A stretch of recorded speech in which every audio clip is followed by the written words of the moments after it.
Hello guides, ಇವತ್ತು ನಾನು ಸಿಲಿಂಡ್ರಕ್ಕೆ regulator ಯಾವ ರೀತಿ ಫಿಟ್ ಮಾಡೋದು ಈ ವಿಡಿಯೋ ಒಳಗೆ ತೋರ್ಸಾಕತ್ತೀನಿ. ಇದು ಸಿಲಿಂಡ್ರ್, ಇದ್ರ ಬಟನ್ ನಾವು ಓಪನ್ ಮಾಡ್ಕೊರಿ.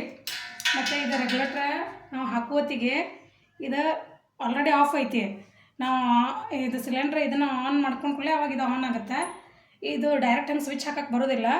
ಇದು ಹಿಂಗೆ ಆಫ್ ಮಾಡಿದಾಗನೇ ಇದನ್ನು ನಾವು ಈ ರೆಗ್ಯುಲೇಟರಿಗೆ ಸಿಲಿಂಡ್ರಿಗೆ ಕನೆಕ್ಟ್ ಮಾಡಕ್ಕೆ ಬರ್ತದೆ. ಮತ್ತು ಇಲ್ಲಿ ಹಿಂಗೆ ಪ್ರೆಸ್ಸಿಂಗ್ ಬಟನ್ ಕೊಟ್ಟಿರ್ತಾರೆ ಅವ್ರು. ಹಿಂಗೆ ಇದು ಹಿಂಗೆ ಹಿಡಿಬೇಕು. ಇದ್ರಕ್ಕೆ ಹಾಕಿ ಹಿಂಗೆ ಮತ್ತೆ ಹಂಗೆ ಕುಡ್ಸಿದ್ರೆ ಹಿಂಗೆ ಟಕ್ಕನ್ ಸೌಂಡ್ ಬರ್ತದೆ ನಿಮ್ಗೆ. ಆವಾಗ ಇದು ಫಿಟಪ್ ಆಗೈತೆ ಅಂತ ಅರ್ಥ. ಮತ್ತು ನೀವು ಇಲ್ಲಿ ನೋಡ್ರಿ ಹಿಂಗೆ ಸೌಂಡ್ ಹಿಂಗೆ ಬರ್ತದೆ. ಇದು ಹಿಂಗೆ ಸೌಂಡ್ ಆತ, ಹಿಂಗೆ ಪಟ್ಟು ಹಿಂಗೆ ಸೌಂಡ್ ಬಂತಂದ್ರೆ ಇದು ಸಿಲಿಂಡ್ರ್ ಫಿಟಪ್ ಆಗೈತೆ ಅಂತ ಅರ್ಥ.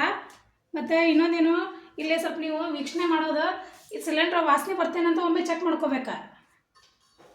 ಈಗ ಇಲ್ಲಿ ನಾನು ಇಲ್ಲಿ ರೆಗ್ಯುಲೇಟರ್ ಆನ್ ಮಾಡ್ತೀನಿ.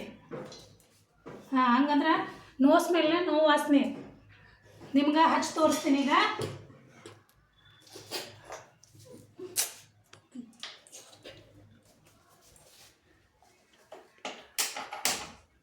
ಹಂಗಂದ್ರೆ ಆನ್ ಆಗೈತಿ